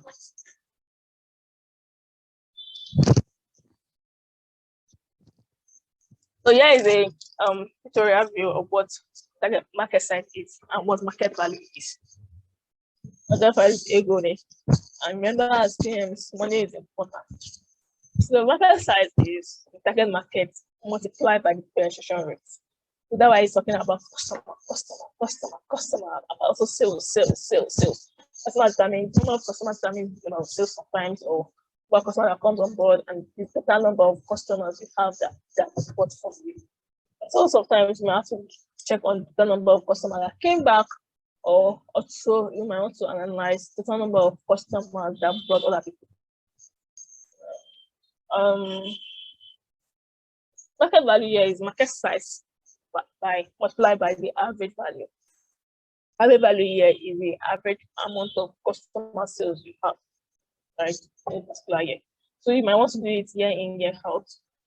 So, and over a period, and most times the period is always a year or thereabouts. Moving on to this, I said it in a simple term, market size is target market by the penetration rate, and why market value is target market or market size by the average value of customer demands and things like that. So we have an example. So for example, in KodeCamp market niche, there are 20 platforms. So let's assume in Nigeria or thereabouts. So because it's a web, you can see Nigeria, you can make it to a geographical environment. Because if Nigerians to make use of it, Ghanaians to make use of it, Nigerians in US to make use of it, somebody in US or a American person may say, oh, this even answer to this really explains to me better. And all I never thought this could be on the standard to America version. So article the web is not limited to the geographic area. That's KodeCamp. And we have a number of well-known competitors out there, right? And so yeah, so you want to say, okay, we have 30 platforms all together. This is an example.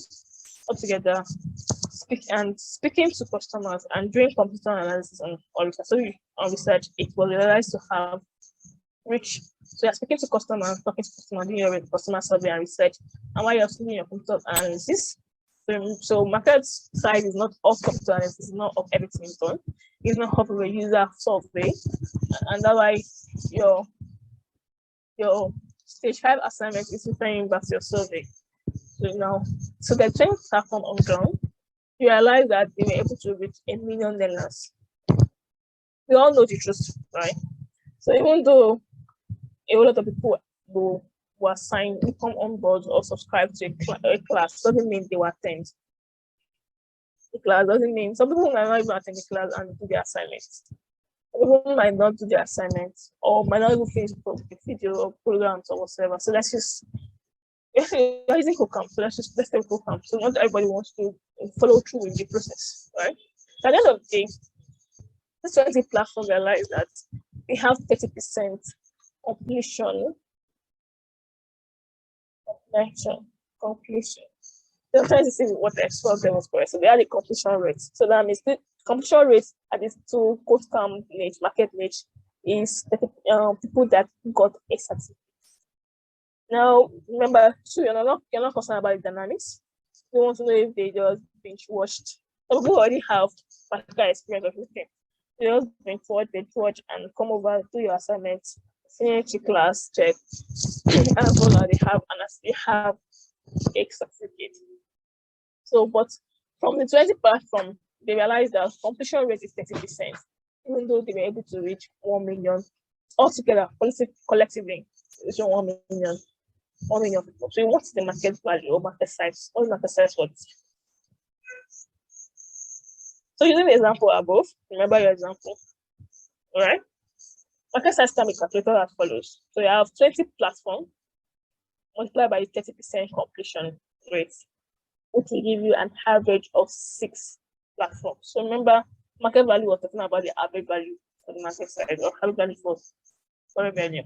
Also, market size determines or computer analysis too. We make and remember we talked about price information, price something. So it's going to make you understand what price to put in and how to put in your pricing value.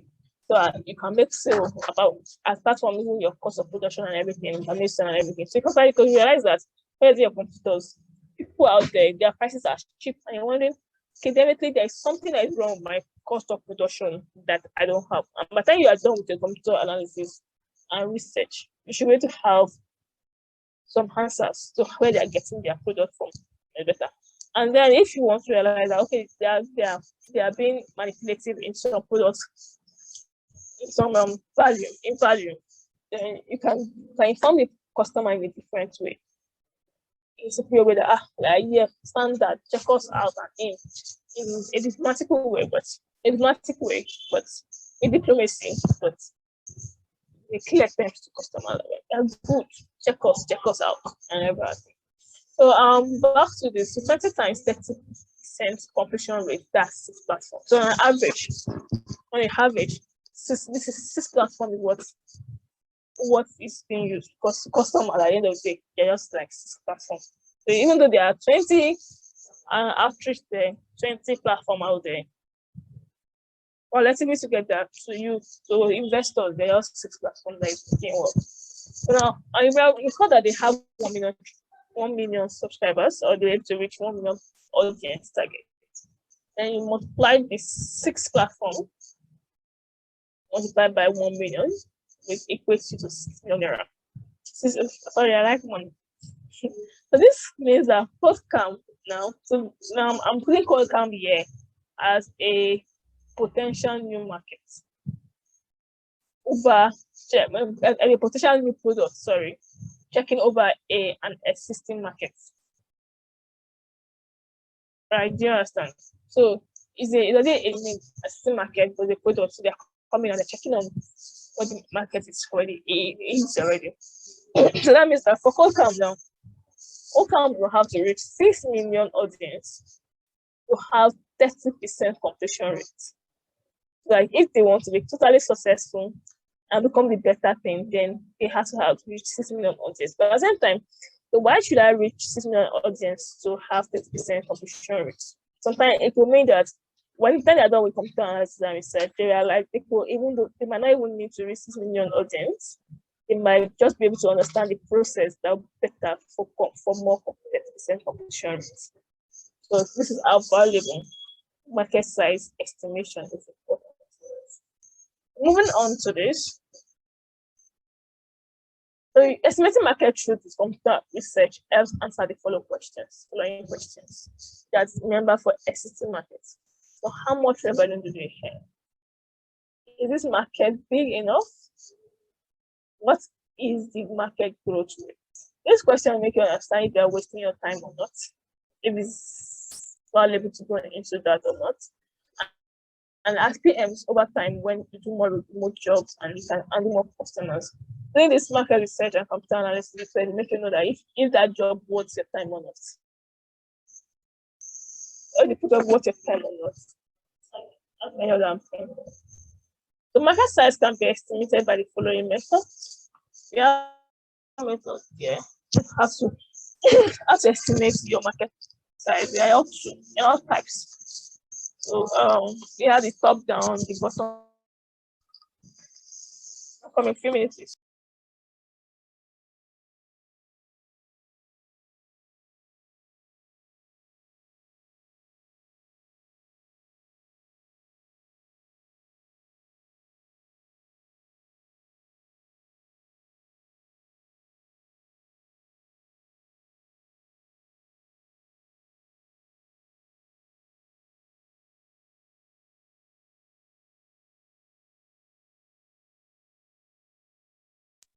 So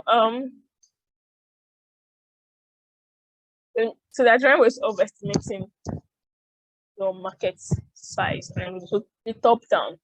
So this is your data. This top down is for estimating market, and the data you can get from the published report, micro data, and everything. You go through that, through the publishing means and all. From bottom up, it is the gathering of total numbers of products to the revenue costs. So this may be from your own department or from what they have said. So there should be a data somewhere they can get. So that doesn't be in the automobile industry. And from so there are indirect competitors that are already giving you some data. And there's some direct competitors that will give you some data. There's some things you have somewhere that'll give you some data. So you just have to keep checking and looking. And also talk to people. Like I said, talk to the finance department, talk to the sales department, talk to the marketing department. They'll have answers. So you don't need to start from the beginning. Just ask. So for an existing business already, so you have them. You have answers, or talk to people in other industries and just ask them, what is the total amount of people you? And our relationship building is important. Relationship building is important and all. So Nigerian Port Authority is saying that there's this total amount of cars that comes to Nigeria yearly. So that means for cars to come into Nigeria, even though some of them will come as scrap or whatever, that's like an estimation of the year customers are looking at for these cars in the year. Even though dealers might be the one importing them and they'll pay the over to that year. But at least in a year or like in 8 months. If you bring a car in 8 months, you need to sell them finish. In fact, in the car industry, a car that is 6 months old, the way you're raising a question, okay, why is this car 6 months old foreign use in Nigeria? Why is that nobody married? But it's that the car was brought in as a scrap, and the dealer spent a whole lot of time trying to repair it to look good. So that the dealer spent a whole lot of time clearing the vehicle. So clearing the vehicle is what brings the debates. You want to know why a car for a past 6 months was not sold, right? And you want to know what happened, and actually use that for your price negotiation. And once it's 1 year, just believe you need that you're using a Nigerian used foreign used vehicle. That means the dealer makes use of that vehicle. Even 6 months means that the dealer bought the vehicle, makes the vehicle, but they not register the vehicle until they give to you, and they sold it to you. So these are questions you want to check. So because of that, it's already an estimated amount of cars that comes into Nigeria in a year, and you can use that. Now, there's an estimated amount of cars that come to Nigeria in a year. What is the repair cost per vehicle per year? Right? You multiply this with the average cost of, so you already know the repair cost of vehicle per year.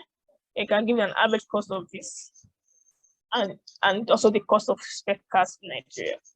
So total amount of this will make you give the tool of the bottom-up analysis method for market estimates. We also have the supply side. So how is demand? What is, and no, supply means cost of rate of production, right? So because you're supplying them, so you can check on your competitors how you're supplying the markets.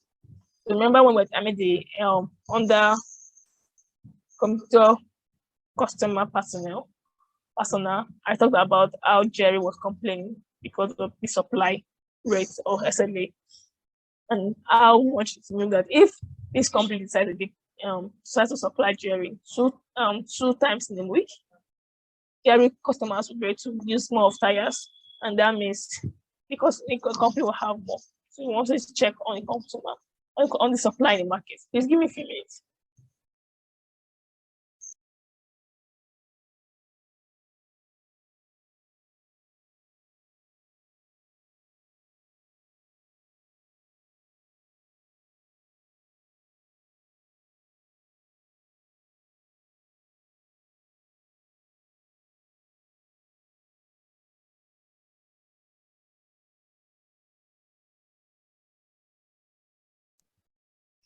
They want to know the supply in the market and so how they supplying their how they supplying their distributors in for their market. Then demand side, remember when we said that sometimes you can estimate based on the assumed demand or the demand perception. So now this is a competition of the end user data with number of operators within the market. So, and this also answers to this example I gave when I said 1 million subscribers as against 30% completion rate as against 20 platform. So that means 1 million people feel they have a demand for it, but 30% of 1 million people is actually who has demand for it. Right. So moving on to this, and like I said, even though this is mathematics, that's very simple. Market sizing helps you to make tactical managerial or management decisions, and they help you to make decisions on investment. So this market size can be used to speak to the CEO to tell you where the business is at point. These are the investors, meaning that they can give you more savings and how more growth is. And I tell you, you're not the only one doing market size. So don't just stay alone. Check on your finance partner and sales department and culture if they have some data and what more data can you use. So apart from and how they can help make it easier. So you don't want to have backlogs of work. There are so many things to do. And for most companies, they have most growth companies, they have different types of EMs, right? So because they have different of EMs, then you can work in different areas and take up. It might not be your core work, at the same time, maybe your core work to do. So help you understand the market goals, make you understand the sales targets, make you understand goals and growth. That's aim, start with aim and growth. That's all. Yeah, only you understand profitability. Remember I said market size help you to put in your price. If you understand the cost of revenue, income, profit, revenue, and all that come input. Make you analyze your risk factors involved. This is like a template on five competitors. This person created something else. So they take on the market size. So how many people this person answering to? Right. How many people is this person answering to? This is answering to 3 people. So you understand this better when we move on, because there are types of marketing size. The 3 people market. So let's assume in an 100% market, this is answering to like 5% thereabout in the market. This is so like let's say this is like MTN, Glo, Airtel, and Nitel, and this is and so MTN already handles 50% of people in the market through broadband or through service provider or just normal and everything. While Glo is actually 2% in the market, it is actually 2% in the market. Under broadband, Nitel and the seller has done that answer. So all the market growth. So why this one answer to many people in the market or have more market plan? It might not be growing, it might not be expanding, it might not be making more sales. So why this one answer to 2% of the market size, they are expanding. That's why it's growing to. So you can see how much their data varies because computers analysis different and how they see. So because they already have a computer analysis, you are doing this, you can see what they are doing. So remember when I said in other computer analysis, remember when I said expansion of the business does not mean the business is growing. It will mean the business is about to die and they don't even know, right? So I think that so it means that got into this because their saturation stage so early than me. And it could make more cost and a whole lot of issues to come up from expansion. So you want to make sure that you're making that right decision to expand. Or instead of expanding and having a physical store there, can you still, like we now, can you still stay in your physical store while you move in through logistics and all? Look at these people now, they're actually 30% of people in the market and they've escalated to 5. Their growth or market growth expansion is 5 and everything. So how competitive in 1060 to how much are they intensifying their competition? For Nitel, which I'm assuming is Nitel and Descending, which is a new brand, they're already competing highly to other people. So a competition could have been because they are growing and people are really enjoying them and everything. So what is people doing good? Like making them have a good portfolio than these other people. So you want to check their industry profitability, look at how much they grow and how much they are competing, see their profits. Why this person is still spending and it's not even growing well. And his competition is still there, but not really that strong. Right? But these people are growing better. So what are they doing? What they do? And sometimes profitability does not mean, so profitability does not even mean because this person is growing, it's because they are actually to a small number of people and their cost of production is very, very small. That's why you think they are growing. So how do you match this together so that what is the market risk for them? One has a whole lot of market risk, a lot of all those they are working on. This person right now has little market risk, and this could be because of technology. So these people could have more market risk because they are so traditional. They're not trying to grow. They're not trying to use more information out there. When this person already, because it's a new product, so they already have so many technology they're using, so many information they're using, and they have a better portfolio. Left to me, this person had the best LDS portfolio, even though we have this one who is able to be better or better with them. So this person could have been a mixture of organization and traditional ways. The key to rating is 1 is unattractive, 3 is reasonable attractive, and 5 is highly attractive. So yeah, but now welcome to understanding how to put in market sizing. So how many cost of cars do you have in Nigeria? 1 billion. That is TAM. That is TAM, TAM, which means total available market. Total market demand for a particular product or service. So we have 1 million customers. How many people does Nigeria population company now? As a percent of total population, even though we have a total population of, I can't remember, I don't know, 4.8 or there, but so doesn't mean that maybe 800,000 might be children. Okay, and children at that point, they don't need babies, they don't need when I'll get a breast milk or food. So don't need that. So maybe 4 million naira, so 4 million people. So 4 million people and 4 million people, 1 million plus might be 2 plus. And like use your service provider for just browsing. That's it, but it might not be used for calls. So you have 4 million people. 4 million people in Nigeria. How can we harness 4 million people in Nigeria? So I stakeholder, there are 4 million people in Nigeria. This cost for one problem is existing, but there are 4 million people. You are just answering to. So now you want to say how many people are this 1.9 billion people is the computer answering to, and your product might answer to. So the next one is serviceable available market. So even though there are 1 billion people in Nigeria, some of them in cars industry, some of them prefer to import directly because they have an uncle, brother, sister, auntie, mother, father, somewhere, someone daughter that is there and know more about them, prefer to buy their cars from the abroad. Some people have a dealer that they import directly and he buys sells to them at a discounted price. Some people have dealers that they all buy from because they feel like they are good. People want to use the website to buy. So even though we have 1.9 billion markets or available market out there, people that would trust the website use or they feel like it's easy for them to use is 572 million, right? And so that's serviceable. So SAM, that's SAM, is serviceable available market. It's not going to be using this to insult SAM or say, oh, you know a SAM, you know a service available market. Are you sure your market is not well available? So the segment of the term, so the segment of term targeted at your start hub, which is within your geographical reach.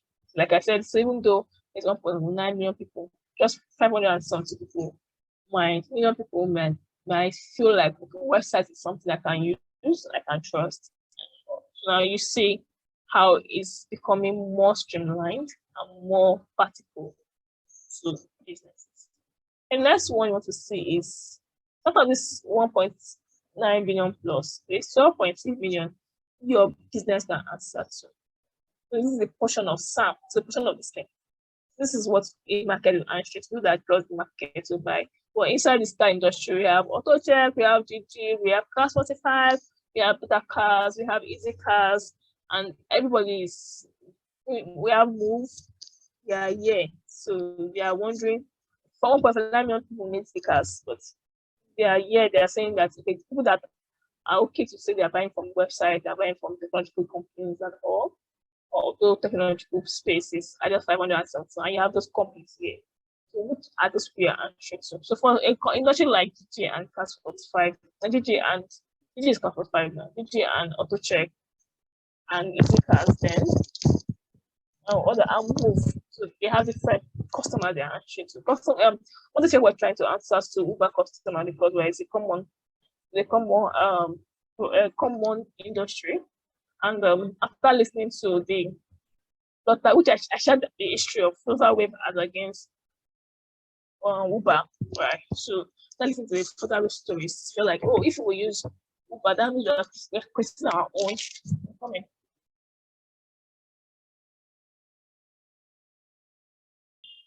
That means we're creating our own customer base and can make use of Uber. Uber already have customer base.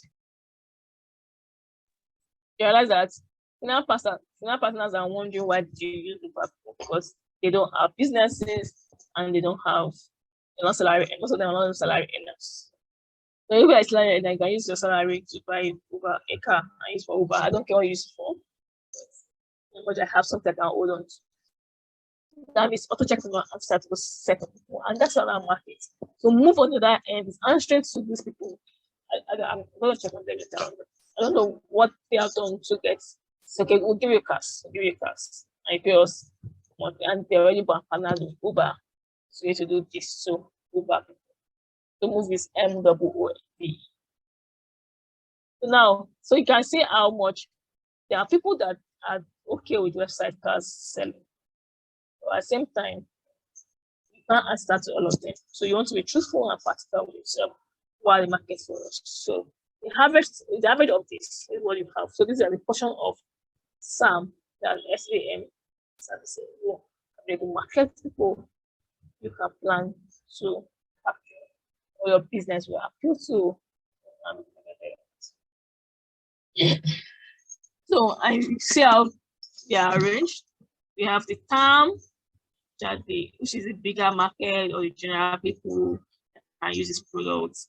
There's SAM, which are people that believe and have tried or can try this product. There's some, which are people that your product can answer to. Your product have been answered to in. So even though you have like 5 competitors out there, each of them have people that they can answer to. And that brings me back to this segment to realize that why you could say, okay, compare. This is like a comparison template, where you want to compare everything you've known about each competitors and make a decision, right? To make an overall decision. So now, if you might say, okay, this portfolio is what I want to check on. Why do they have better portfolios, even though they have a lower rate here? So why they have a good market size? Why they have a good growth, a very, very good growth? Why they have a wonderful competitive capacity? And how come, what is wrong with their profitability? What is wrong? So what can they have done better to become better? And you want to know what is their market interest. So who is having a industrial profitability this percent? What are they doing better? These people are good and less from. So you want to make your decision to make your decision. Comparison to make a decision. So SAM is that some can be used for those people too. So moving on, so there are 3 main market size types, right?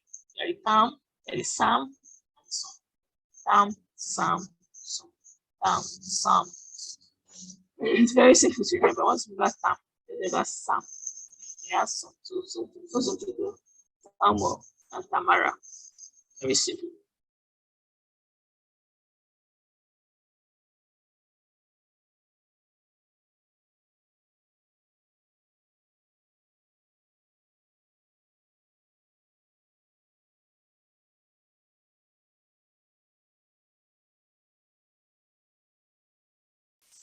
So what is the what is the Tamara? What is the Samuel? What is something well there for you? So TAM is total, like I said before, total addressable market. It's defined as a total market for a product, total demand for a product. I've been saying there's also said to be total demand for a product or total customer base for a product. Right? This is calculated as follows: the total number of accounts or demand in a market times the annual contract value. What do you mean by annual contract value? What do you mean by that? Let's move on to what we meant by that. So annual contract value is determined by the historical data of existing customer or historical data of existing demanding customers for any product. So it is the average purchase amount per customer. So now customer comes on your conversion. So what is the conversion rate between people that come to your website, go to a stage in your funnel channel, funnel pipeline channel, and this has just converted, and how the turnover of people you spend to get the customer over amount they pay.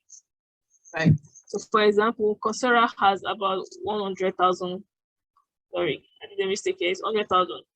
The series council account at 2005 average payment for courses, right? Now that's 100,000 times 2,500. So each averagely the customers that in this 100 account, customers that pay for courses averagely by the amount of course they pay each 2,500 times 100,000 will give us 50 million. So as the term, that means the term market is hard, even though these people did not pay, not all of them paid for. But averagely for each customers that comes on board and pay for them, and customers that did not pay. So if they have done, if they have gotten everything, gotten 50% of this person.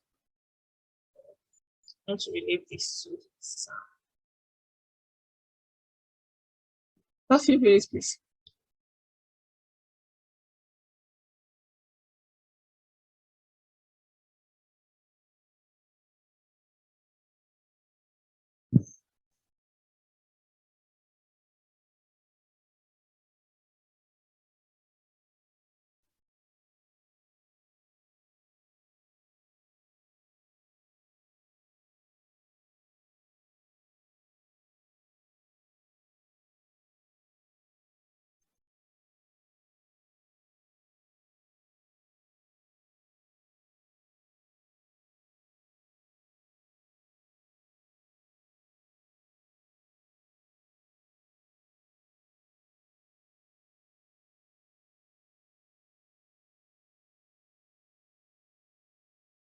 So now, so you know that the markets that are available for Coursera based on the people that comes in to create an account but did not pay. People that paid, the average people that paid 50 million naira who have been their revenue. Now we know that 50 million naira revenue who have been what they have gotten if everybody that came to the website to make that account paid 2,500 average, and average because they had different courses, they had different prices, but average per customer, this is what the customer can pay, right? So it's left to you at the end to know the average. You can research more on it. How much after that question? Okay, anyway, so averagely 15,000. So let's assume you have 15,000 to 5,000, 35,000, 2,005 courses. You have it in a year, you have a total amount. So I'm explaining what I'm threatening you. Here you have the amount of customers that pay. You have like 20,000. So you say, so you can make these computations of this in a form. Program is this amount. Rehat, budget, the GS is this amount. Front hand, back hand, and full stack, all of them discusses this amount. Make your capital is the amount, that analysis is the amount. The financial is the amount, then and make an average of cost of this amount. And customers that apply for it, average cost, apply by them, compare by them, and after average cost, apply by data account they have. So just 50,000. So now Sam, So SAM is now, so I remember that I said the product demand, demand. Now people that buy into it, SAM. Now SAM is this is a portion of the market that can be by your product based on your audience target or business model. And SAM is serviceable, available market. So SAM is the percentage of TAM a product can serve. And it's calculated by TAM times ACV. The ACV is still big, but I don't, and sorry, it's meant to be divided by ACV. And divided by ACV. So let's assume that we have 100,000 people on board. So so once you get to 100,000 people on board divided by 6,500. Although 250,000 people divided by 100,000 multiplied by 6,500, give it the SAM. So you have a particular number of people that you feel will work for. Based on the business model. We have 15 minutes more to go. We have to be in a hurry. So the next one you want to talk about is the SOM.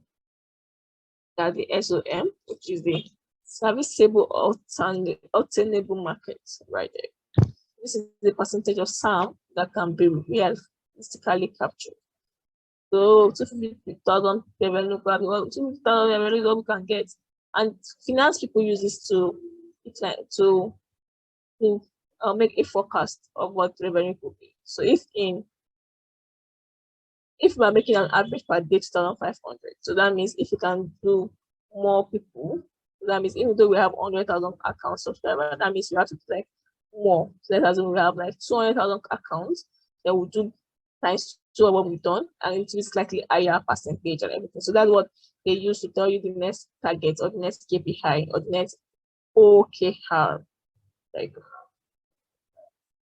so that way you have to work with them to understand better numbers. You can even get that template from them and say, well, thank you for it. If this is correct, I'll use a template because you need to face more things and just know that you're working and align with them every time. So the SOM is serviceable obtainable market. This is average percentage of the SAM, like I said, and this shows the total number of customers solely dependent on your product.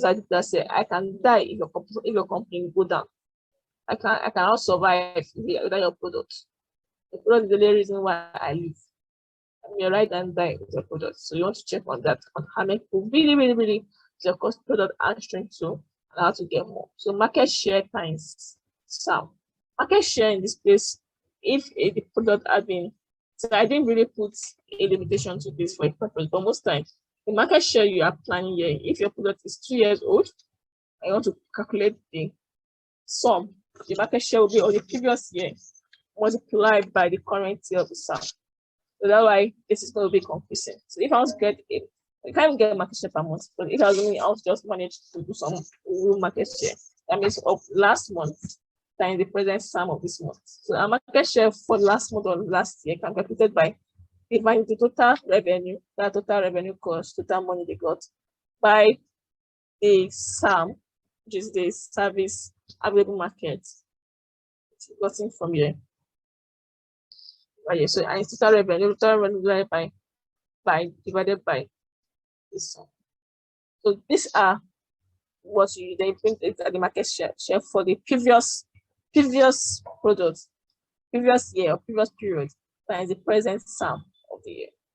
And this will give you the positive value of what you are really capturing. Market share is important. You do more research on it and get more on it. And that's why Saturday class was so important for us to have. So we can move on to imperative. This is the end of product analysis, product strategy analysis on markets, right? So by next class, we should move through by next class, I'm hoping we can finish imperative in one class.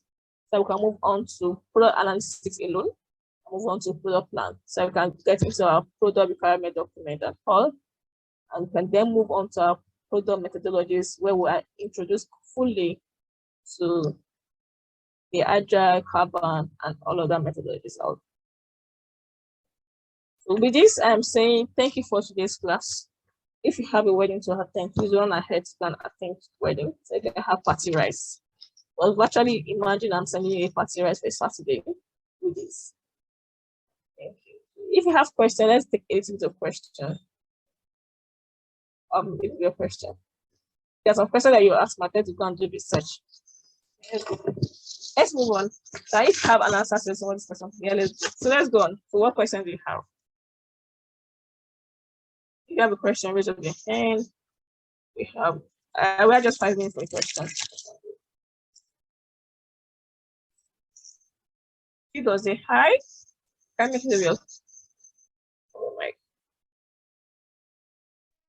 And thank you, Lumide. Can you hear me? Yes, I can hear you. Okay. I thought that this on total of premium market, they are calculated with number of people, not I didn't know that they were calculated by amount of revenue.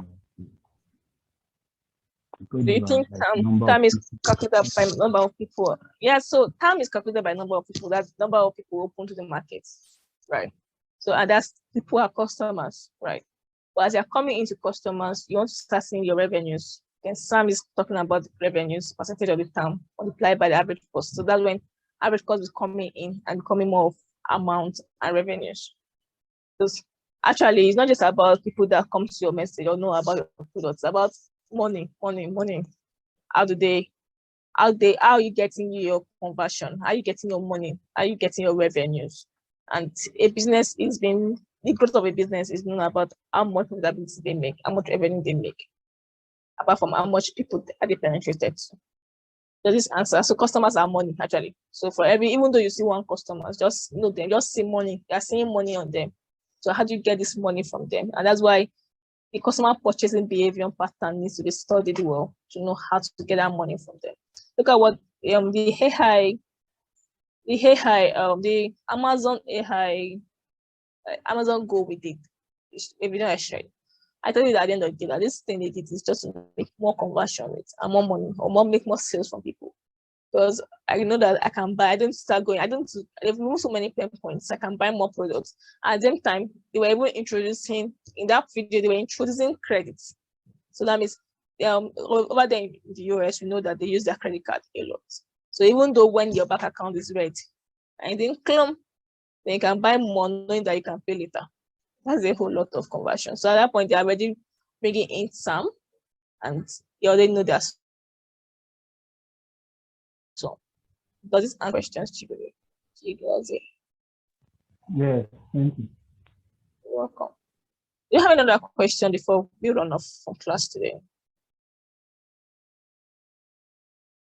Any more hands out there? We understand class today. We don't have questions. So I'll be dropping a link for a research. Read through it and see if you can analyze on it and understand better. But please, market size is important, and don't forget not to do it alone. They do the finance department and sales department and marketing department. So at least you can align your team with all of your teams to know what the next objective is for the business and how to get more revenues. At the end of the day, is what will pay all of us that will buy our life and make better things that we're looking for. So thank you for today. Do have a nice day and have a wonderful weekend. See you in class by Tuesday by God's grace.